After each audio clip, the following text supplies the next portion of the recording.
And a judge sentences the man he calls the state's most infamous criminal, who's even bypassed Billy the Kid.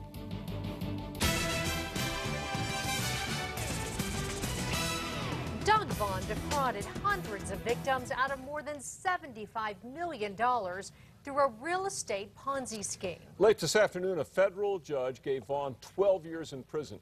For some victims who lost everything, justice was not served by that, but the U.S. attorney says it's the best outcome possible. News 13's Alex Goldsmith is live outside federal court in Santa Fe. Alex?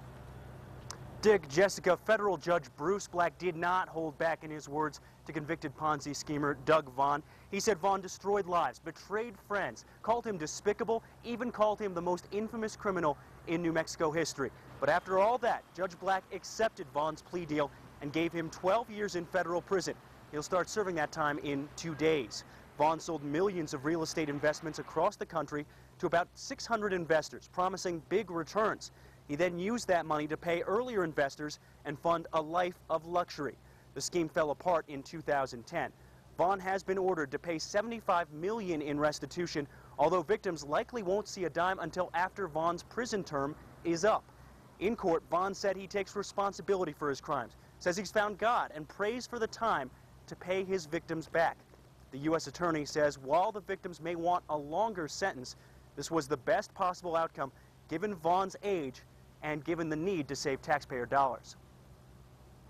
What we have here is a certain outcome that I think a lot of the victims out there can look to and hopefully get used to get beyond this. He's given everything back to the trustees in this case.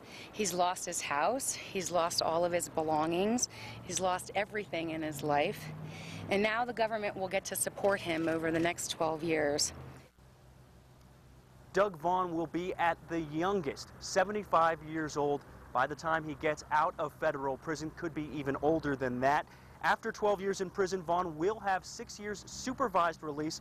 The plea deal resolves a civil case and bankruptcy case that were against him as well. Back to you in the studio. All right, Alex. Now, according to Vaughan's attorney, he will serve 2 years in a regular federal medium security prison, then will be moved to a minimum facility for the rest of his sentence. 4 of Vaughan's victims spoke at that sentencing, what they had to say coming up tonight at 10.